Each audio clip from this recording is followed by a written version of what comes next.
সবাইকে আরেকটা নতুন ভিডিওতে স্বাগত।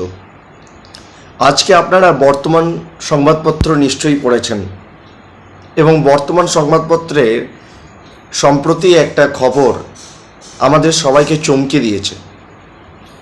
আপনারা সবাই জানেন বাংলাদেশ কিছুদিন আগে অত্যন্ত অশান্ত ছিল, এখনও অশান্ত আছে এবং সেখানে সেনাবাহিনীর নেতৃত্বে অন্তর্বর্তীকালীন সরকার তৈরি হয়েছে এবং সেই অন্তর্বর্তীকালীন সরকারের প্রধান হিসাবে শপথ নিয়েছেন ডক্টর মোহাম্মদ ইউনূস, যিনি একদিকে নোবেল বিজেতা, শান্তির জন্য নোবেল পুরস্কার পেয়েছিলেন।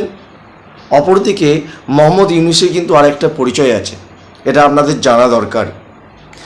তিনি বাংলাদেশে আর্থিক তছরূপের কেলেঙ্কারিতেও যুক্ত, এটা বাংলাদেশিরা বলে, তবে খবরের কতটা সত্যতা সেটা আমাদের জানা নেই। কিন্তু আরেকটা যেটা সত্য খবর সেটা হচ্ছে ডক্টর মোহাম্মদ ইউনূস কিন্তু প্রচণ্ড ভারত বিদ্বেষী। এরকম ভারত বিদ্বেষী লোকেরাই যে জামাত এবং বিএনপি গোষ্ঠীরা তাদের দেশে ক্ষমতায় বসাবে, এটাই স্বাভাবিক, এর মধ্যে আশ্চর্য হবার কিছুই নেই।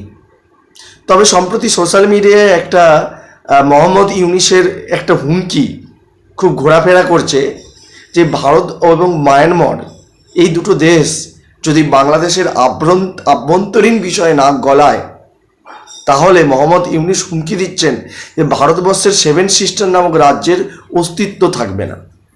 মোহাম্মদ ইউনূস বোধহয় ভুলে গেছেন যে তাদের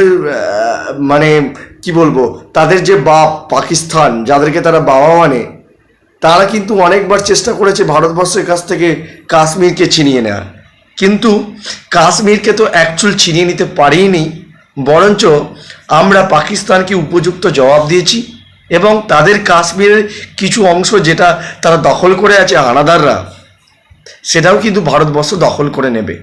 এটা শুধু সময়ের অপেক্ষা, দেখতে থাকুন। কাজেই মোহাম্মদ ইউনূসকে অনুরোধ করব যে কিছু বলার আগে 10 বার ভাববেন। ভারতবর্ষ কিন্তু মিলিটারির ক্ষেত্রে বিশ্বের 4র্থতম বৃহত্তম শক্তি এবং বর্তমানে ভারতবর্ষের কেন্দ্রীয় সরকার কিন্তু কোনো দুর্বল সরকার নেই। নরেন্দ্র মোদীর নেতৃত্বে কিন্তু একটা শক্তিশালী সরকার অবস্থান করছে, যাদেরকে কিন্তু বিশ্বের তাবৎ শক্তিরা সমীহ করে চলে। এরা আপনারা যত তাড়াতাড়ি মনে রাখবেন ততই ভালো। আর দ্বিতীয় কথা হচ্ছে, বাংলাদেশের এত বাড়াবাড়ির পেছনে যে আমেরিকার হাত রয়েছে সে বিষয়ে কোনো সন্দেহ নেই, কারণ আমেরিকা চেয়েছিলেন শেখ হাসিনাকে হাত করে চীনের বিরুদ্ধে কিছুটা প্রতিদ্বন্দ্বিতা করে তুলতে।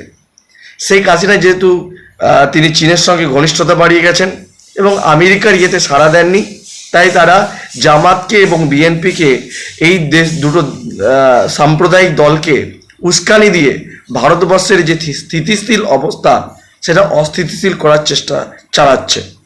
তার খবরই আজকে বর্তমানে প্রকাশিত হয়েছে যে বাংলাদেশের জামাত গোষ্ঠীর স্বপ্ন পশ্চিমবঙ্গ এবং বিহার ঝাড়খণ্ডের কিছু অংশ ছিনিয়ে নিয়ে তারা নাকি স্বাধীন বাংলা স্থান করবে, কিন্তু তারা ভুলে যাচ্ছে যে এর জন্য তাদেরকে কি প্রতিরোধ ব্যবস্থার সম্মুখীন হতে হবে। তাই আমি প্রত্যেক ভারতবাসীকে অনুরোধ জানাবো, আপনারা সতর্ক থাকুন, আপনারা জাতীয়তাবাদী হন এবং জাতীয়তাবাদী সরকারের পক্ষে থাকুন। ভারতবর্ষের যেন 1 ইঞ্চি মাটিও যেন কেউ কেড়ে নিতে পারে। বন্দে মাতরম, জয় হিন্দ।